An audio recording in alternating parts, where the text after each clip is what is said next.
Welcome back to Gaya Guidance Program. My name is Shabab Khan. I am a teacher at Ranglal Inter School, Shargati. I am back with grammar class. Let us study today modals. It is one of the most important chapters of English grammar. In previous class, we discussed time and tense in detail. So we are going to cover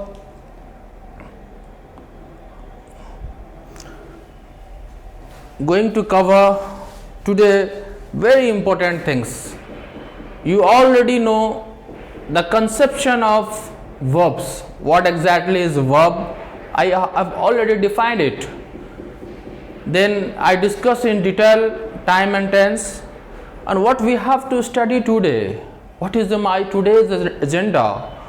आज आप लोग क्या पढ़ेंगे इसे जानेंगे।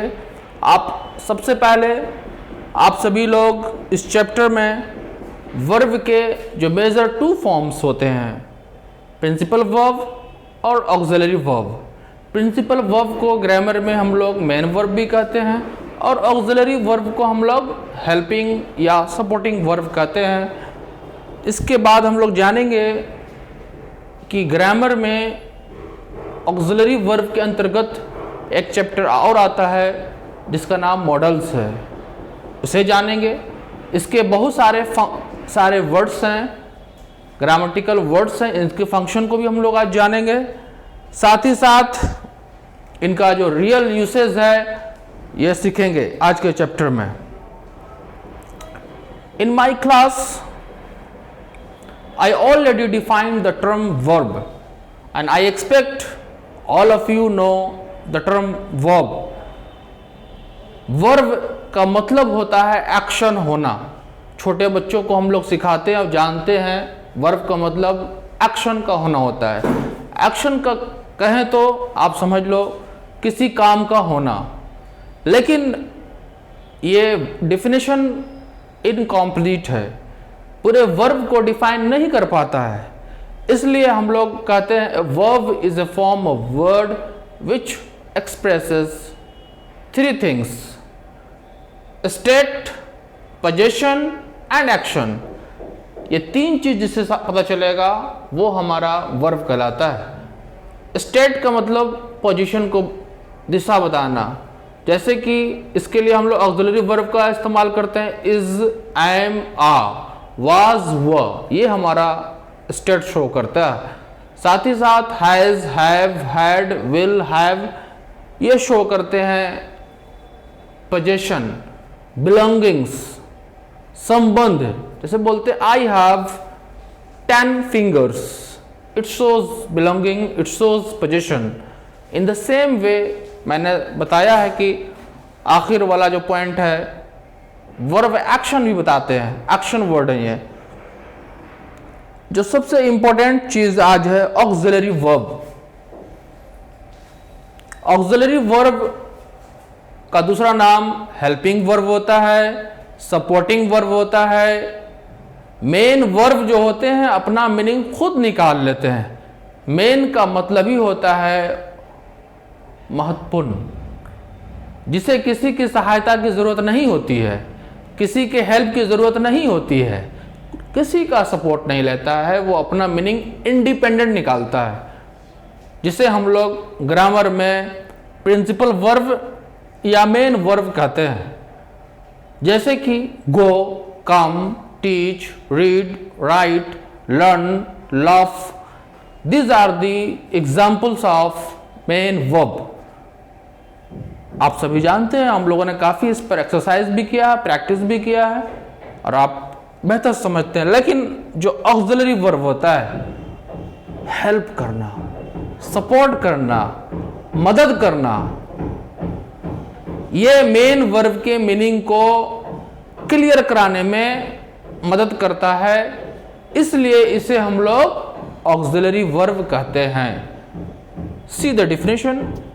It helps the main verb to give its meaning very clear।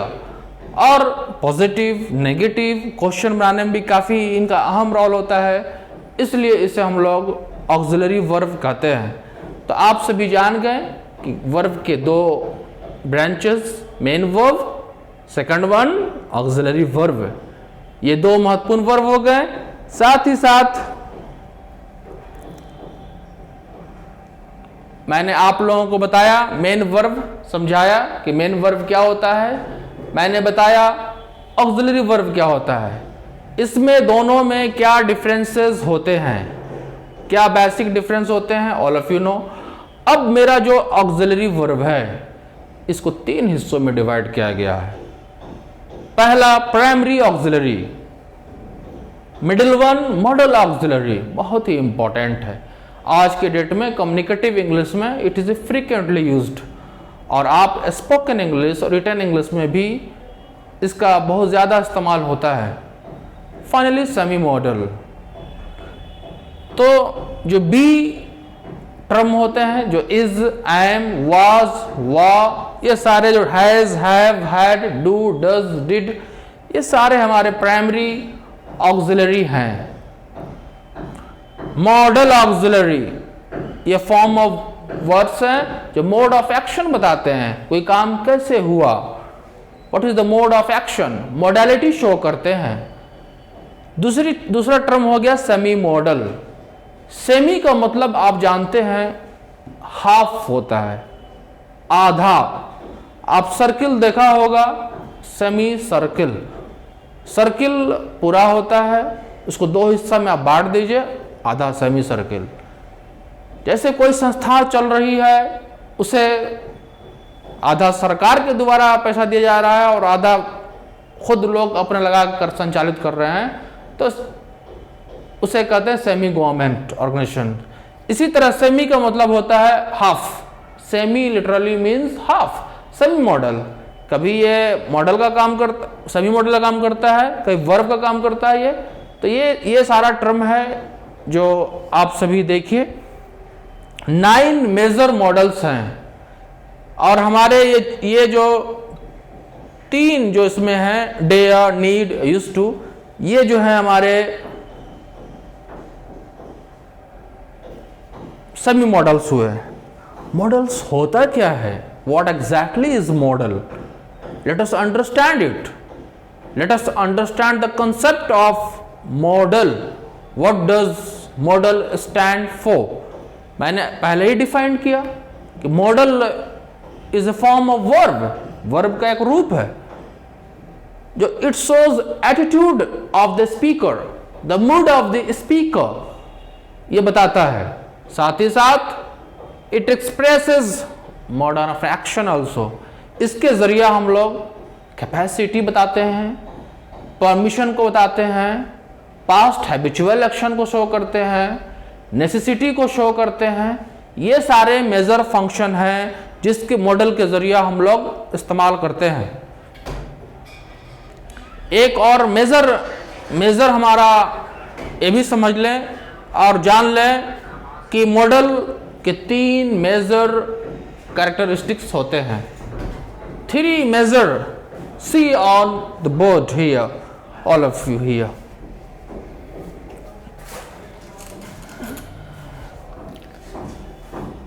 Model का जो पहला कैरेक्टरिस्टिक्स ये है कि मॉडल जो हमारा होता है, model never comes alone.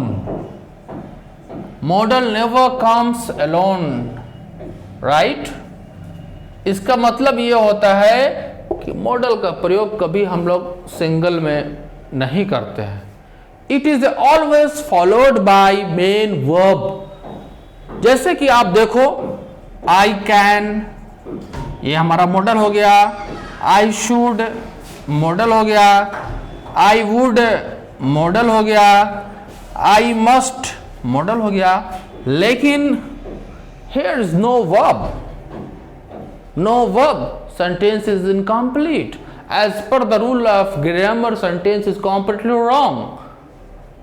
To make its meaning very clear, to make it understandable, there must be verb here.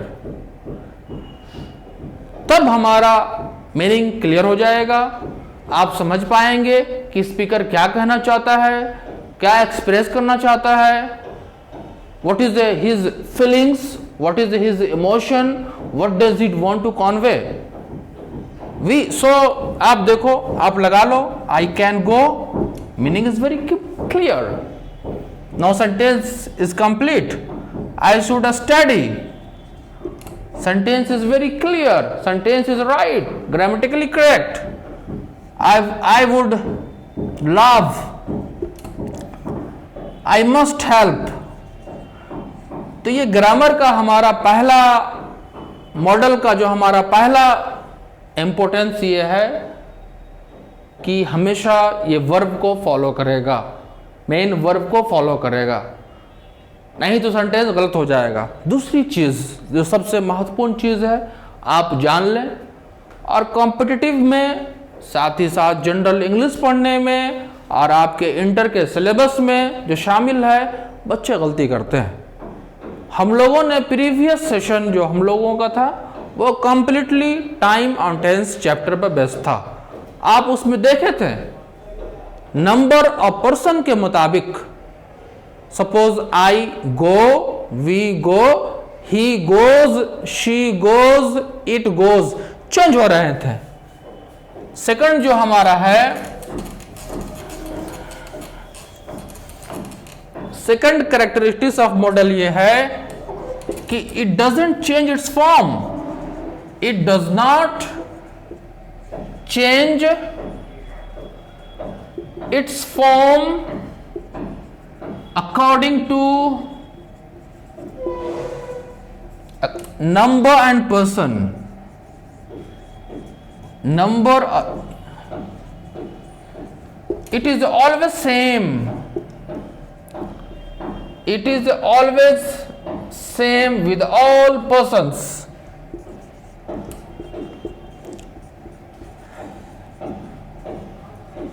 हम लोगों ने जानते हैं हम लोग कि I, we, you, he, she, it, किसी एक व्यक्ति का नाम, ये सारे हमारे सब्जेक्ट हुए, डूअर हो गए, एक्शन डूअर वर्ड्स ये हैं, ये काम करने वाले वर्ड हैं। अब देखें इसे टेंस में क्या हुआ करता था कि singular subject requires singular verb, plural subject requires plural verb, but it is not so. In modal it doesn't happen so. It change, it doesn't change. See, अगर हम टेंस में लगाएंगे I go, we go, you go, he goes हो जाता है, she goes हो जाता है, it goes हो जाता है, Ram goes होता है, जो आप लोग ऑलरेडी इसे पढ़ चुके हैं। लेकिन जब मॉडल आएगा हमारा, नो चेंज, ये सेम कभी चेंज नहीं करेगा। अब बोलो आई कैन गो, मैं जा सकता हूं, we can go, you can go, he can go, ना कि होगा he cans go. No, it is wrong, it is the blunder. ये remember in your brain and remember in your mind, that doesn't change, never change, it is fixed. She can go, it can go, Ram can go. Hope all of you understood second important rules of models. आप समझ चुके होंगे। पहला rule हमारा था it is always followed by verb. Second rule, doesn't change its form according to number of person. It is the same with all persons, no change at all. Third one is very important.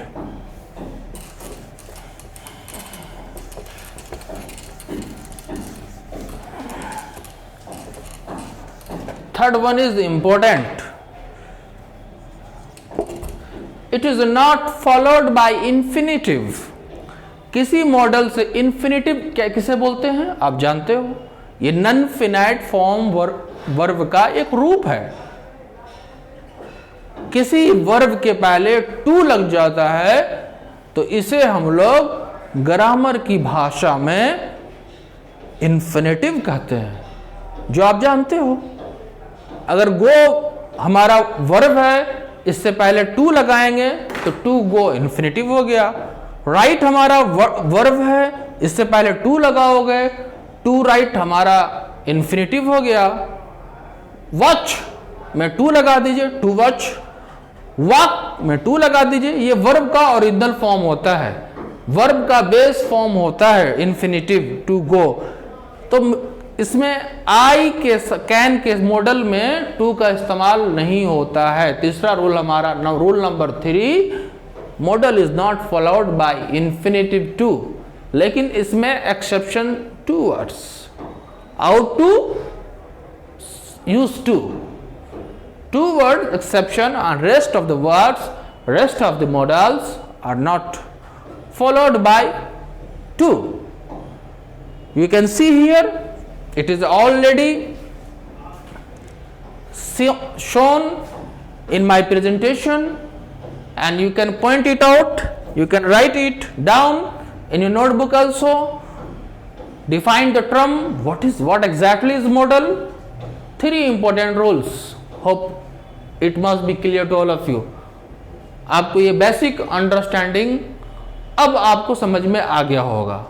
ये PPT हमारे गया guidance channel के साथ tag भी रहेगा, इसे आप बाद में भी देख सकते हैं, समझ सकते हैं, पढ़ सकते हैं और बतौर नोट्स का भी इसे प्रयोग कर सकते हैं।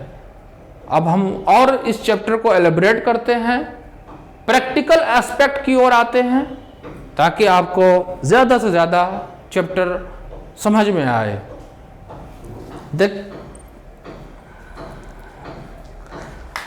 आप देखें,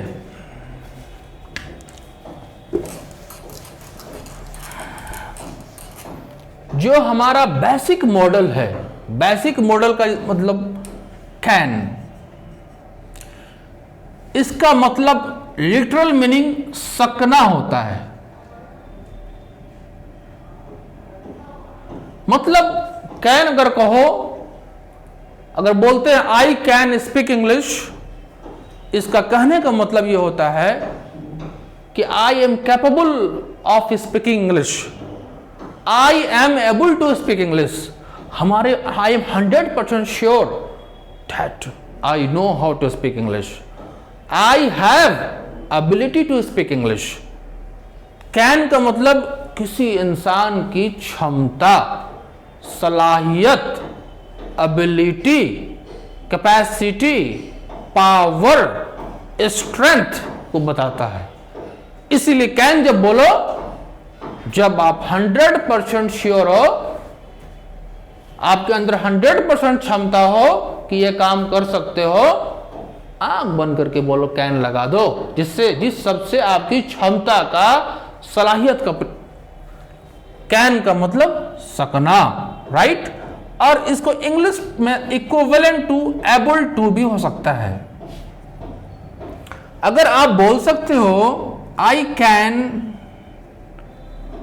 स्पीक इंग्लिश, जनरल मीनिंग मैं अंग्रेजी बोल सकता हूं, राइट। आप समझ गए, मैं क्षमता बता रहा है, मतलब आप इसका मीनिंग हो जाएगा I am able to speak English, right. Isn't it? Hope all of you getting it. In the same way, you can say I have ability to speak English. In other words, you can also say it, I am capable of speaking English. These are the I am capable of speaking English. सबसे पहले मैं अभी, आज हमारा model पर introductory chapter है, मैं model का बेसिक यूज बताऊंगा, एलिमेंट्री क्या इसका इस्तेमाल होता है मैं ये समझाऊंगा। आप ये समझने की आज कोशिश करें। इसका एलिब्रेशन, इसका detail I will discuss in my next chapter, next class. तो कैन जब इंसान 100% श्योर हो और 100% उसकी एबिलिटी हो, बोलते हैं कि I can buy this flat and it cost 1 crore rupees, it means I have 1 crore in my pocket, I have 1 crore in my account, then I am telling you, हवाई बात नहीं कर रहा हूं, हमारे अंदर सलाहियत है, I can kill you, means I have power, I have strength, तब मैं ये वर्ड यूज कर रहा हूं can. Can is very powerful word, it shows your strength, it shows your power, then you use it can. तो बहुत सारे इसके फंक्शन ज्यादा भी हैं, वो भी डिटेल में देखेंगे. तो दूसरी चीज हम लोगों ने देखा है,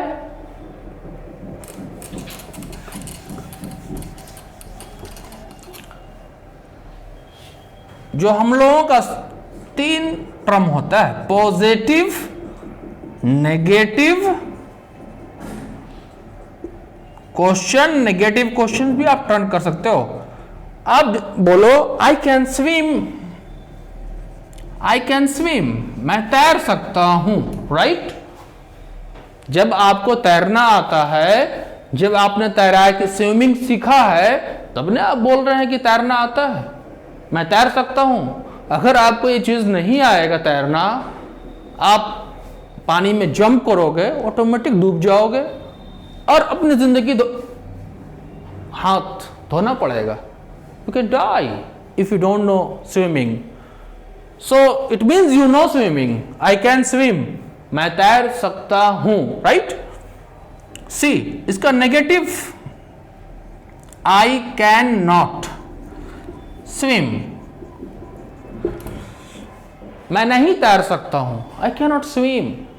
simply negative means negative meaning, it denies, it gives negative sense.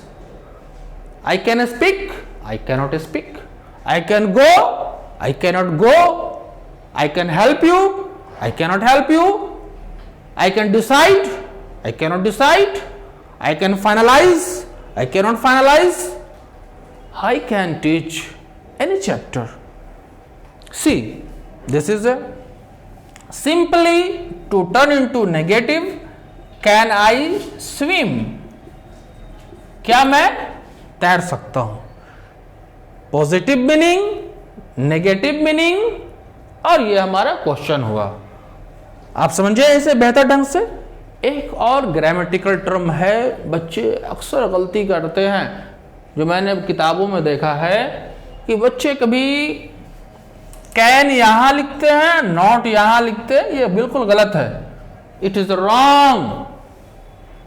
Hair will be no space, no space, remember it. छोटी छोटी गलती बड़ी गलती बन जाती है, भकंदर बन जाता है. इसलिए शुरू से ही गलती ना करें और हर पॉइंट को समझते हुए आगे बढ़े.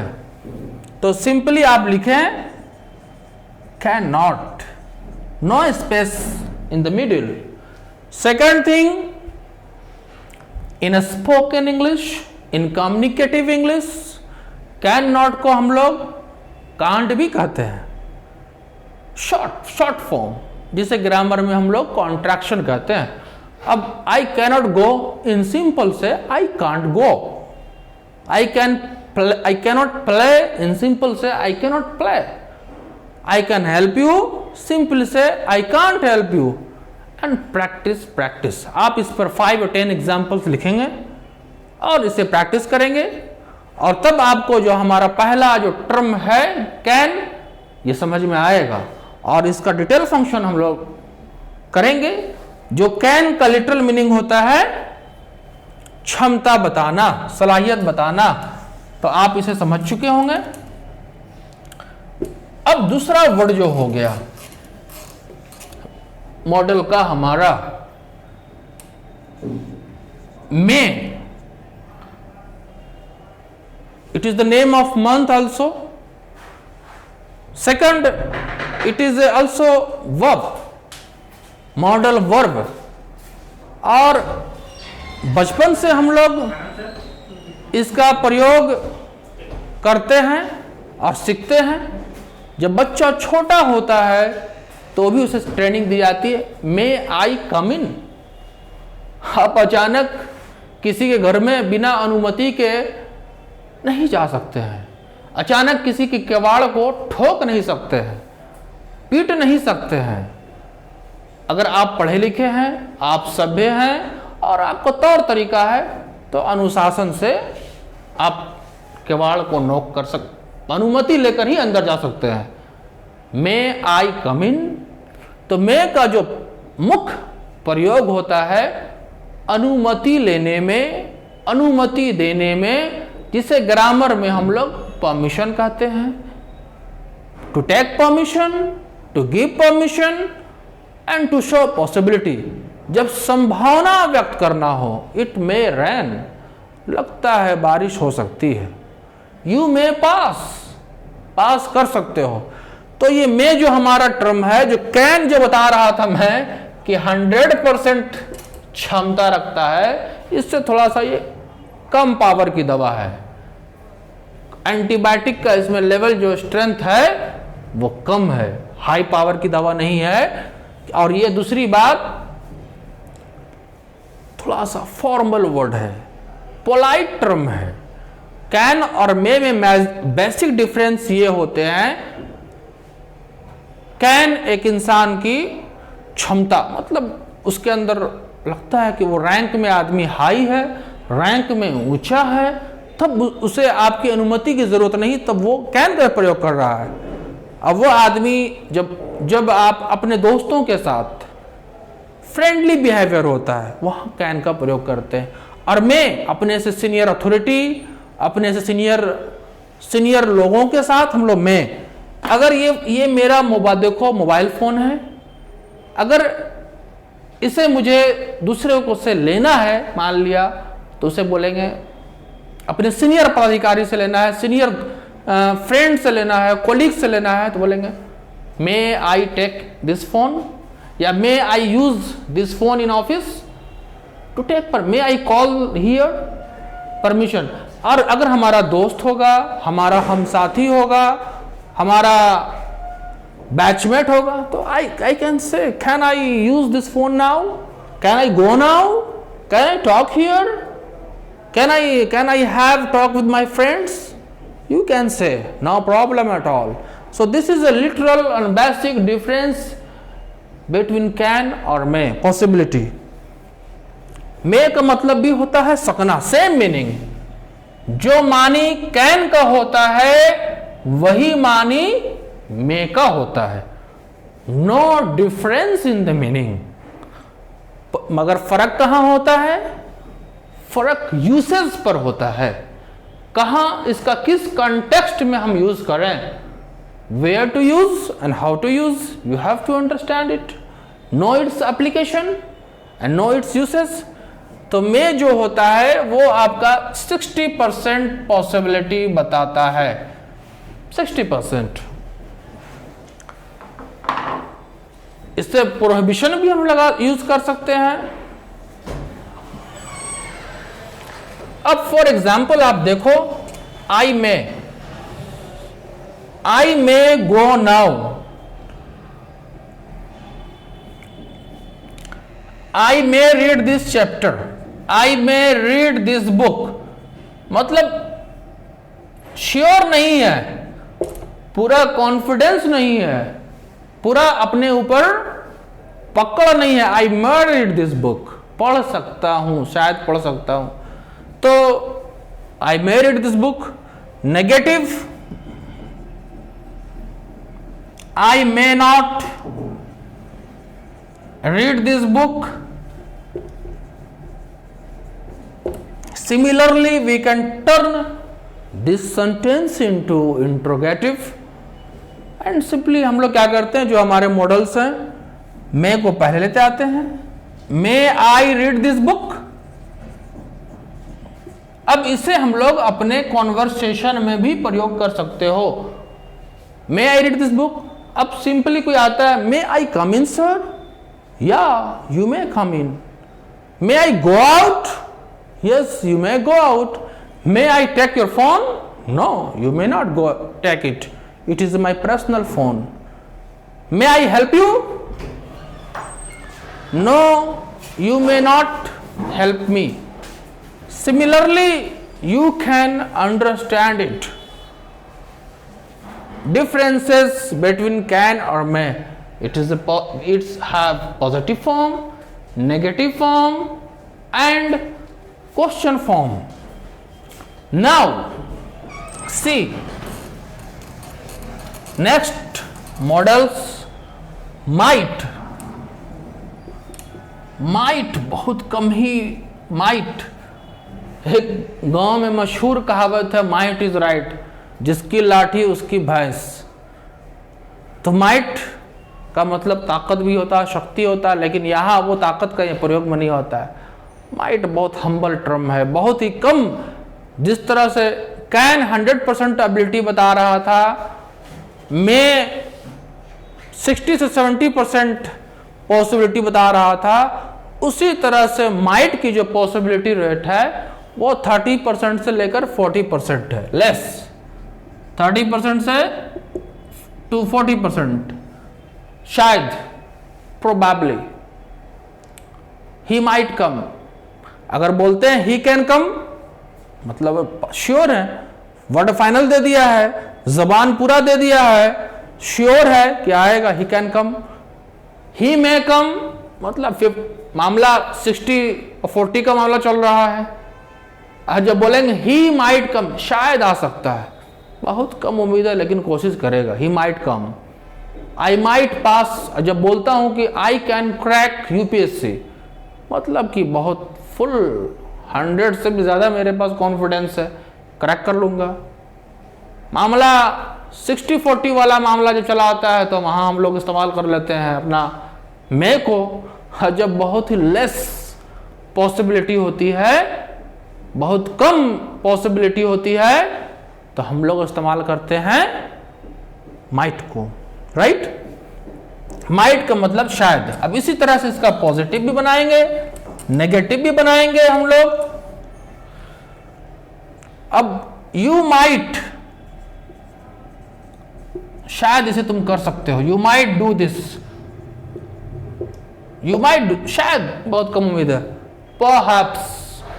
परहैप्स मीन्स शायद, बहुत कम संभावना है। नेगेटिव बना देंगे इसे हम लोग, you might not do this, negative. Might you do this. अभी जो मेरा मेन मकसद है कंसेप्शन समझना, यूज मीनिंग समझना। और एक चीज और मैं आपको ऐड करते जाऊं साथ ही साथ, जो हमारा बेसिक इसका स्ट्रक्चर बन रहा है। अभी कैन हम लोगों ने पढ़ा, मे पढ़ा और माइट पढ़ा। इसका हमारा जो बेसिक स्ट्रक्चर है, subject plus model plus V1 plus object. आप सभी ये जानते हो, all of you no it well, that a sentence consist of 3 things. Number 1 subject, number 2 verb, number 3 object. एक सेंटेंस 3 मेजर कंपोनेंट से बना होता है। एक हर स्ट्रक्चर में ये टर्म आएगा, अगर और आप इसे समझे रहेंगे, you will have no problem, it will be very clear to all of you, no confusion at all. तो हम लोगों का जो मेजर मॉडल है, मेजर मॉडल जो हम लोगों का है, क्या क्या है मैंने बता, अभी जो पढ़ाया आप लोगों को मैंने, कैन पढ़ाया, मे पढ़ाया, बताया, मैंने माइट को एक्सप्लेन किया, ये सारे मेजर हैं। फिर इसी के साथ शुड है, मस्ट है, आउट टू हमारा ये है, यूज टू है, ये सारे मेजर मॉडल्स हैं। 1 2 3 4 5 6 7 मेजर। और शैल और विल भी हमारे मॉडल के रूप में ये आते हैं। कहाँ शैल लगेगा, कहाँ विल लगेगा, और साथ ही साथ मैंने बताया कि 3 हमारे मार्जिनल मॉडल ऑक्सिलरी हैं, यूज्ड टू, नीड और डेयर।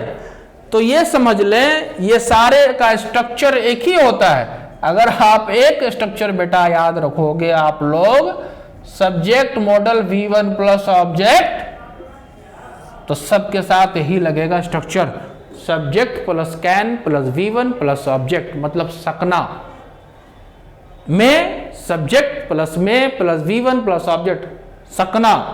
माइट शायद, subject plus might plus V1 plus object, subject plus should plus V1 plus object. आप सारा सिमिलरली इस तरह से एक स्ट्रक्चर याद रखोगे। If you remember only one structure, you can create more than 10 structures yourself. Just you have to apply your brain, use your brain, and similarly you can convert into negative and questions and negative questions. In this way you can expand. और बता दूं, structure जो होता है वो grammar का निचोड़ है, जूस है। अंग्रेजी को सिंप्लीफाइड फॉर्म में स्ट्रक्चर को दिया जाता है ताकि बच्चे को ज्यादा परेशानी नहीं हो। आज अंग्रेजी का मतलब ही होता है आपको परेशान नहीं करना, आपको डराना नहीं, आपको दहशत में नहीं करना, आपको आनंददायक बनाना, आपको मजा आना। Because learning English is fun, learning English is very joyful. तो English is very easy, you can understand it very easily. इसका मतलब डराना आपको नहीं है। तो हम लोगों ने अभी तक कैन का मतलब सकना, मे मतलब सकना, माइट मतलब शायद होना, शायद, शुड मतलब चाहिए, जनरल मीनिंग, मस्ट मतलब जरूर चाहिए, जरूर, नेसेसिटी, ऑब्लिगेशन, वो बहुत इंपॉर्टेंट है। ऑल मैन मस्ट डाई, सब लोग एक दिन मर जाएगा, इसमें मस्ट है, must, you must save your life. Out two means also चाहिए। तीनों का लगभग सेम मीनिंग है, लेकिन बेसिक डिफरेंस है जो मैं इसे एलेबोरेट करूंगा और आपको समझाऊंगा बेहतर ढंग से। यूज्ड टू मतलब होता है किया करता, किया करता था। It is a synonymous of would, right. Shall और विल आप लोग फ्यूचर में पढ़े हैं, लेकिन इसका मोर फंक्शन हम लोग मॉडल में पढ़ेंगे। तो कैन हमारा जनरल एबिलिटी बताता है, मे हमारा परमिशन बताता है, मस्ट नेसेसिटी बताता है, और आपको ये 3 वर्ड दिखाता हूं, इसमें क्या फर्क होते हैं। आउट टू और शुड मतलब चाहिए। अंग्रेजी 2 तरह की होती है, formal English, informal English. Dress, formal dress, informal dress. Formal का मतलब हो गया जहां डेकोरम हो, जहां डिसिप्लिन हो। दोनों का मीनिंग सेम है, शुड और आउट टू का, लेकिन there is a minor difference between these 2 words. There is a little difference, and that I want to clarify here, that I want to make you understand what is the basic difference between should and ought to. Should means चाहिए, ought to means चाहिए। दोनों का मतलब same meaning है, meaning में कोई फर्क नहीं।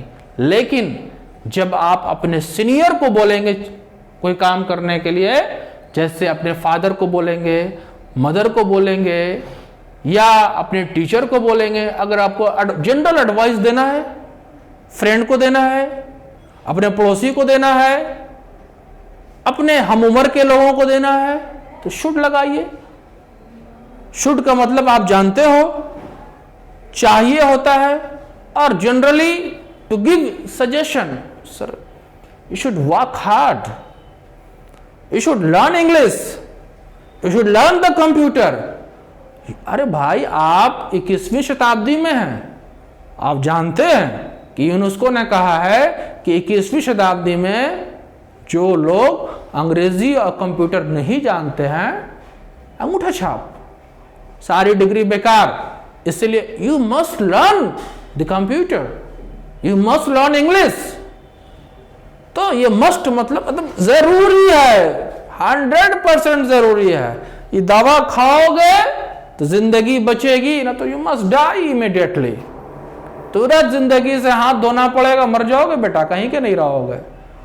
डाई तो मस्ट लगाएंगे। और जनरल एडवाइस देना है तो शुड लगाओ, you should go there, you should study this book, you should help your friends, you should talk to your parents, you should do this. तो इस सारे सेंस में हम लोग शुड का लगाते हैं। और आउट टू अपने सीनियर को, अपने पापा को आपको एडवाइस देना, पापा you ought to save some money for the future. आपके पिताजी हैं, आपसे उम्र में बड़े हैं, आप उनको एडवाइस दे सकते हैं, जरूर दे सकते हैं, लेकिन डिसिप्लिन में दे सकते हैं, अनुशासन में दे सकते हैं। और एक शिष्टाचार होता है, तो अंग्रेजी में शिष्टाचार के लिए शुड और आउट टू का हम लोग प्रयोग किया है, आउट टू का इस्तेमाल करेंगे।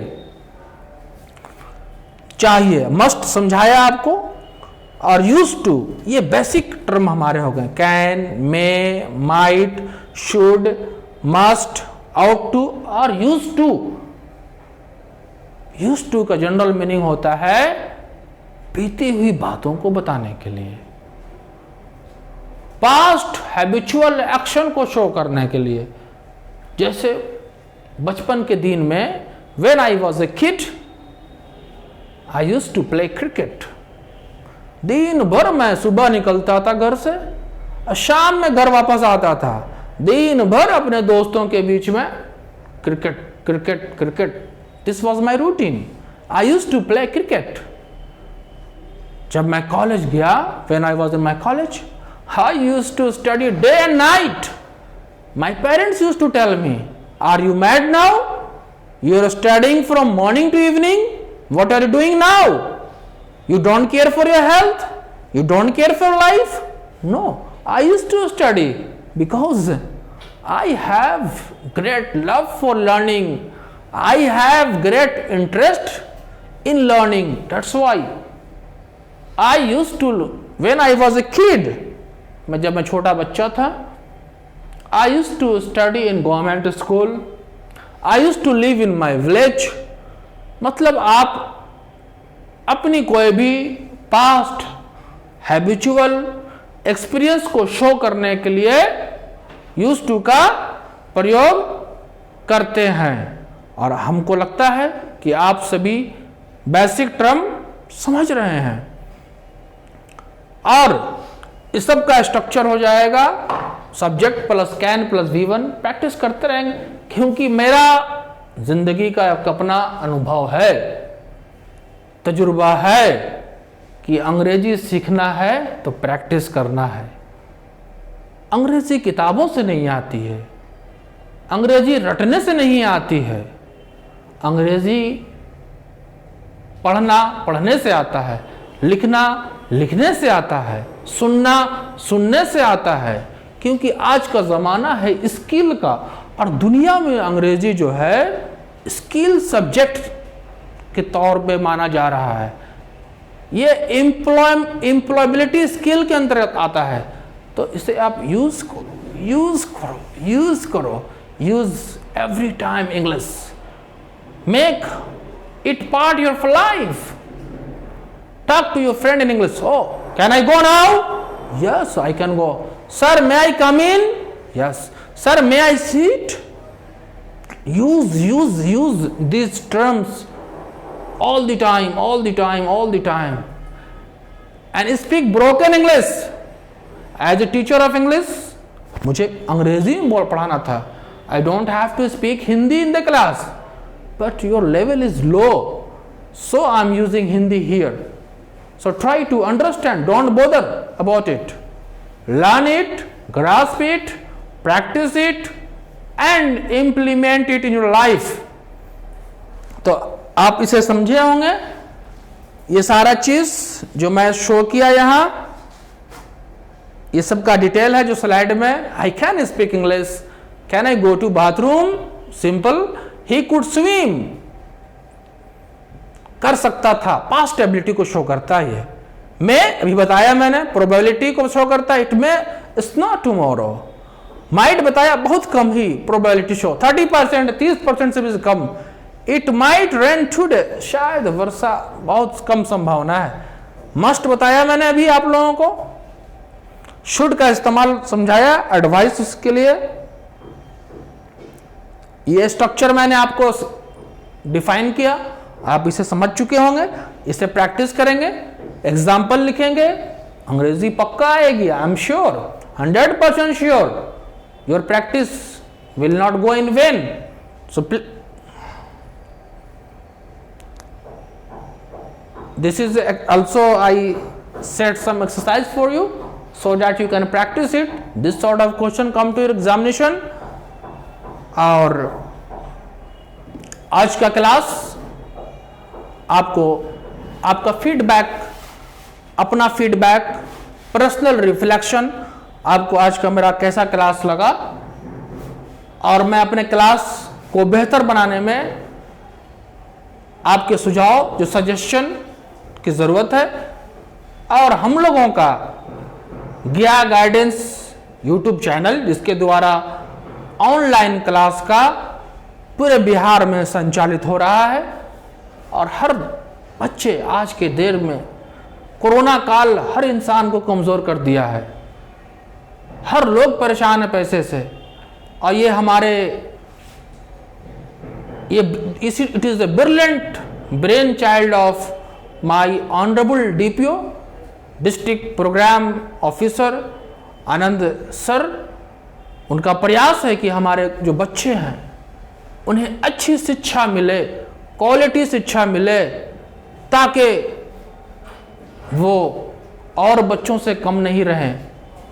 वो उनके अंदर, हर बच्चे के अंदर कुछ ना कुछ क्वालिटी है, गिफ्ट है, एबिलिटी है। और सर का मकसद है कि आपकी पर्सनालिटी में बदलाव लाना, इसीलिए सर का प्रयास है। और गया जिला के जो बेहतर सब्जेक्ट के टीचर हैं, सब्जेक्ट के एक्सपर्ट हैं, उनको संपर्क कर ये क्लास संचालित कराया जा रहा है, ताकि आपको आने वाले इंटर की परीक्षा में आप बेहतर से बेहतर नंबर स्कोर कर सकें। और इसके लिए किसी ढंग की फी नहीं ली जा रही है।